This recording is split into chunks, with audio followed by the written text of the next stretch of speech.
Buenos días al grupo de Efesios 289 y lo que están escuchando por YouTube.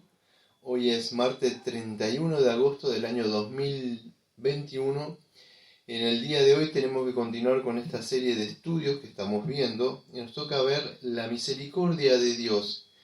Pero en sí lo que vamos a ver es el decreto de elección divina para salvación de algunos. La pregunta en el día de hoy es sobre la misericordia de Dios es la siguiente: ¿dejó Dios a toda la humanidad perecer en el estado de pecado y miseria? La respuesta es la siguiente: Dios, por su mera buena voluntad, desde toda la eternidad, habiendo elegido un pueblo para la vida eterna, entró en un pacto de gracia para librarnos de la herencia del pecado y de la miseria y llevarnos a una herencia de salvación por un Redentor. Y nos da una serie de textos bíblicos, que es Efesios capítulo 1, versículos 3 y 4, segunda de Tesalonicenses capítulo 2, versículo 13, en Romanos capítulo 5, versículo 21, y Hechos capítulo 13, versículo 8, y Jeremías capítulo 31, versículo número 33. Ahora estamos viendo esta serie de hamartiología del pecado, donde el hombre pecó, transgredió y bueno, todas las consecuencias que se acarrió el primer hombre y con toda la humanidad. Ahora el asunto, Dios lo deja en ese estado de pecado y de miseria, perecer al hombre ahí, o sea, el hombre queda ahí. No, vamos a ver que en la misericordia de Dios lo que entra, nosotros conocemos ese pacto de gracia. Él lo va a liberar, podemos decir, de esa herencia que se acarrió el primer Adán para toda la humanidad y la miseria. Y Él lo va a llevar a una herencia, pero de salvación, por medio de un Redentor. Y así es como se recupera la humanidad de las ruinas de la caída del pecado.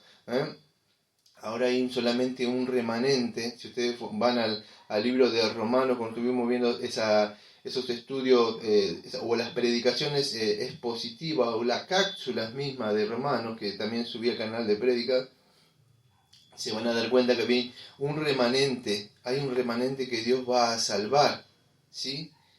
En la salvación que Él hace, o en su propósito divino que Dios tiene en esa elección, que solamente hay un remanente, podríamos decir, que Él ha escogido para que va a prevalecer de este estado de miseria que el primer hombre acarreó para toda la humanidad. Ahora, escuche, estamos hablando de la predestinación, ¿sí?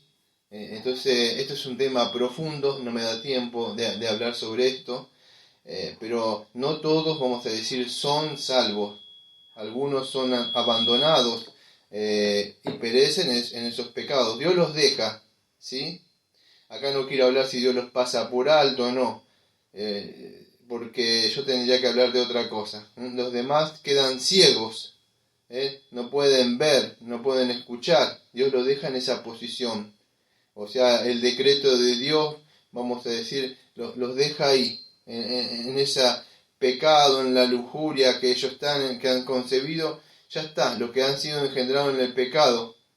Y eso va a terminar, así como empezó, va a acabar en la muerte. No quiero hablar esto del decreto eterno de la posición supralazariana o la posición infralazariana. En el canal de Prédico hay un programa de radio que una vez estuve con el pastor Adrián Horta. Ahí hablo sobre el supralazarianismo y el infralazarianismo. Pero ahí hablo un poco de ese decreto, ¿sí? Y toco un poco esta parte, porque si fueron abandonados, cuándo o después, ¿sí? Dejo ese tema ahí. Ahora, hablando de esta misericordia de Dios, son todos, vamos a decir, los santos, los escogidos, el objeto de la elección eterna de Dios. Bueno, todo lo que Él ha escogido en Cristo Jesús para salvación, para que Él los redima, para que obtengan esa herencia de salvación, sí, son los que Dios ha escogido desde el principio.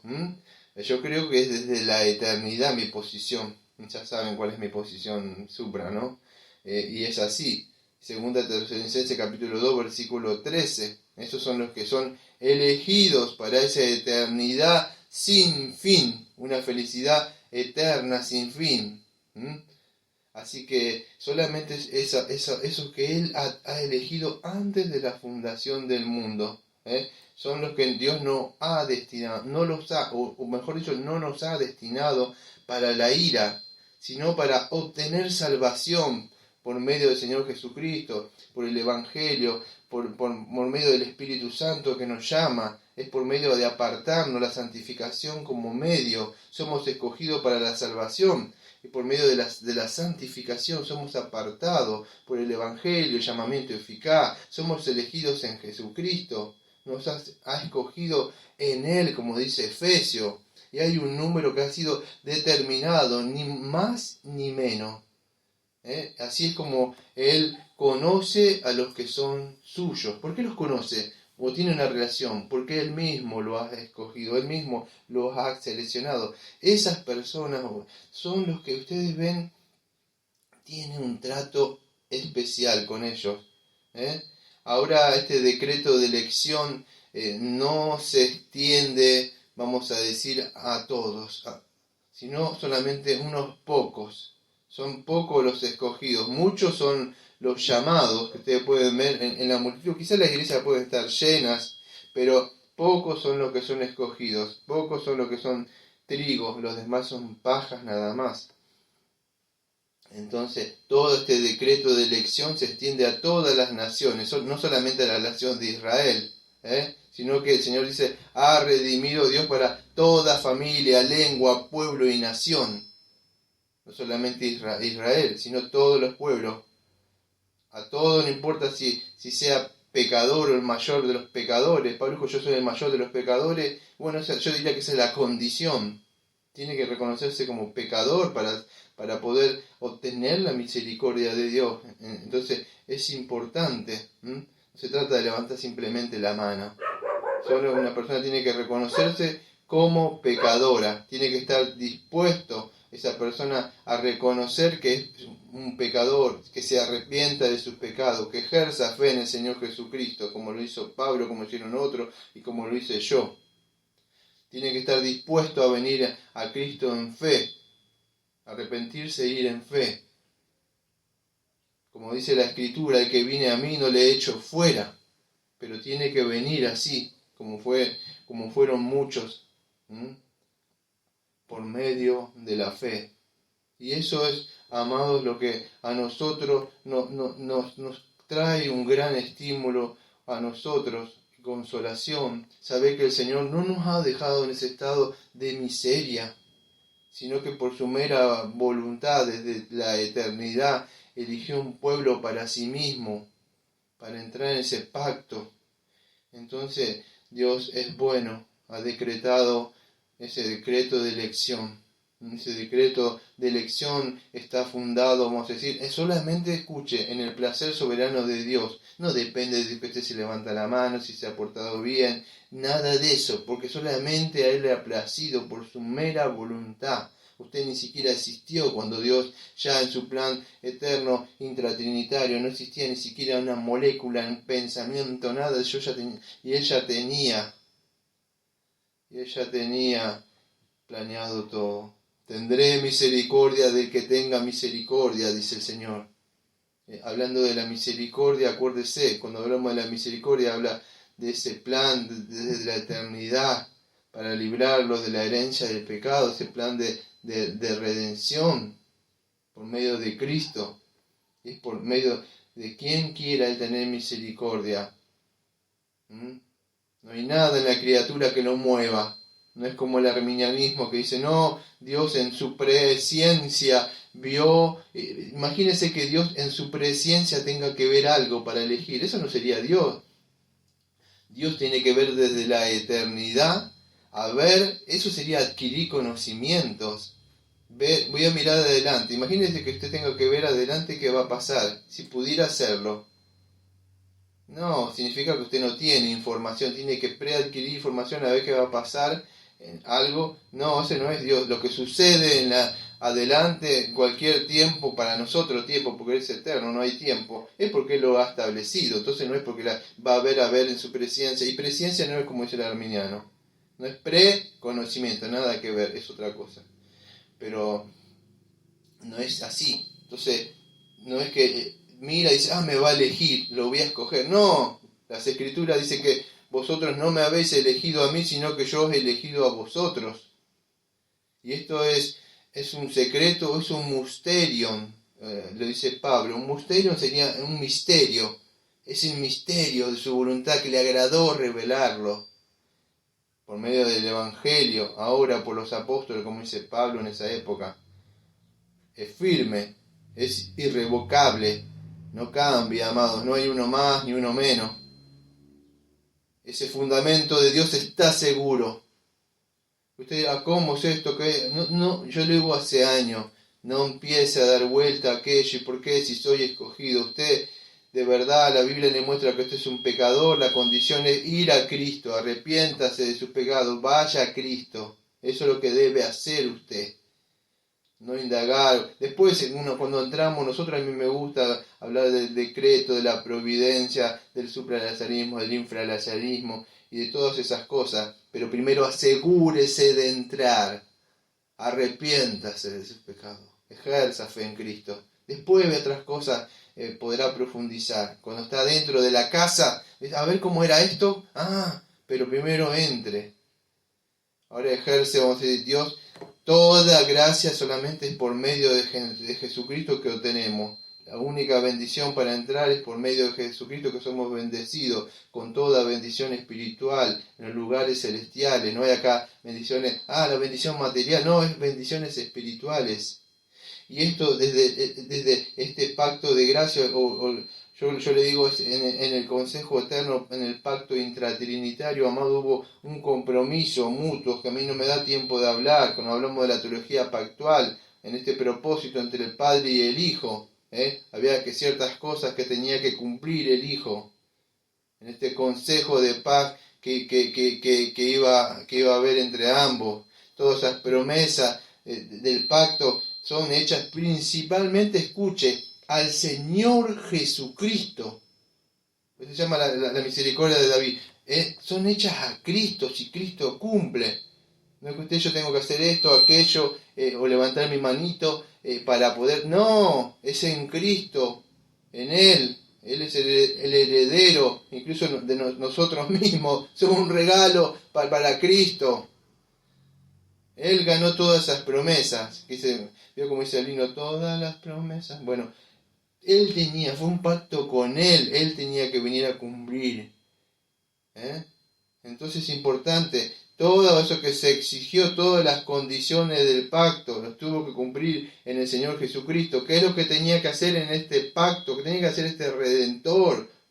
¿Usted cree que tiene la salvación porque levanta la mano, toma una decisión? No, eso no salva nada. Es porque Cristo en ese pacto intratrinitario, antes que existiera nada, en ese consejo eterno, Él se comprometió. ¿A qué? Al Padre. Sí, Padre, ¿qué vas a hacer? ¿Vos te vas a comprometer? Sí, ¿cuál es lo que vas a hacer? Yo voy a cargar el pecado de todos ellos. Dice el Padre, ¿vas a cargar el pecado de esta humanidad pecadora que cuando sean creados van a caer? Sí, porque es el cordero de redención que existe antes de la fundación del mundo. Y esto es un acuerdo eterno. A Dios no le tomó por sorpresa el pecado. Ya estaba. Este es el Dios que yo creo. Yo vengo a hacer tu voluntad. Yo voy a cargar el pecado de toda esa gente que vas a crear y va a caer. Él se comprometió libremente, emprendió libremente la obra de nuestra redención. Yo voy a dar mi vida, nadie me la va a quitar. ¿Por qué? Porque en este acuerdo que estamos haciendo, Padre, yo me comprometo, vengo a hacer tu voluntad. Prepárame en cuerpo también después que caigan ellos para que yo vaya a cumplir. Se comprometió con el Padre a ver si él iba a tener éxito en esta empresa. Él iba a venir a hacer eso, lo que dice Isaías, verá los dolores de parto de su alma y se saciará. Y como sigue diciendo, he venido a hacer tu voluntad. ¿Qué voluntad vino a hacer? Desde antes de la fundación del mundo, esa voluntad, ese consejo. No es por andar ese evangelio barato que levanta tu mano. Acá había un propósito eterno. Y todo aquello santo, es importante que nos gocemos en esto, en este pacto que fue dado a Cristo. tuyos eran y tú me los diste, dice el Cristo. Mira, acá está el pacto, tuyos era y tú me los diste en ese consejo. Han sido dados ¿para qué? Para que fuéramos redimidos. Aquellos que nacimos bajo la ley, que ese pacto que Adán quebrantó, amados, fuimos llamados desde la tiniebla a la luz. Y somos preservados también, somos guardados. Y finalmente vamos a ser glorificados, amados. Es importante que esto, ya tenemos vida eterna, vamos a tener completamente vida eterna a todos los que se le han dado al Señor Jesucristo. Tú le has dado poder sobre toda carne para que dé vida eterna a todo lo que tú me has dado. Mire, tú me has dado, ¿cierto? Hay un pueblo, no cualquiera. Y eso es una realidad. Entonces, no podemos ser salvos fuera de este pacto de gracia. No, hay un pacto establecido. ¿Sí? Y ese es en Cristo Jesús que lo ha cumplido. Solamente en Él podemos ser salvos. Cuando usted se arrepiente, va en fe y en arrepentimiento. No levanto mi mano y le doy una oportunidad al pobre Jesucito que anda golpeando la puerta. No es así. Hay un pacto establecido y acá Cristo vino a cumplir. Entonces hay un gran pacto, un nuevo pacto, vamos a decir, que se cumple en la cruz. Y es importante que entendamos estas cosas, amados. Esta es la buena noticia. Esto debe causar gozo, por lo menos en mí. Hay un gran gozo que mi salvación está segura, no que yo tomé una decisión. Es que hay un pacto eterno y Dios, antes de la eternidad, Dios, el Padre se lo dio al Hijo, Cristo vino y está mi nombre ahí. Está el suyo. Debemos abrazar esta doctrina que está en la Biblia. Esta doctrina segura como un ancla en nuestras almas, en nuestros corazones y en nuestra mente, de nuestra salvación, en ese pacto entre el Padre, el Hijo y también el Espíritu Santo.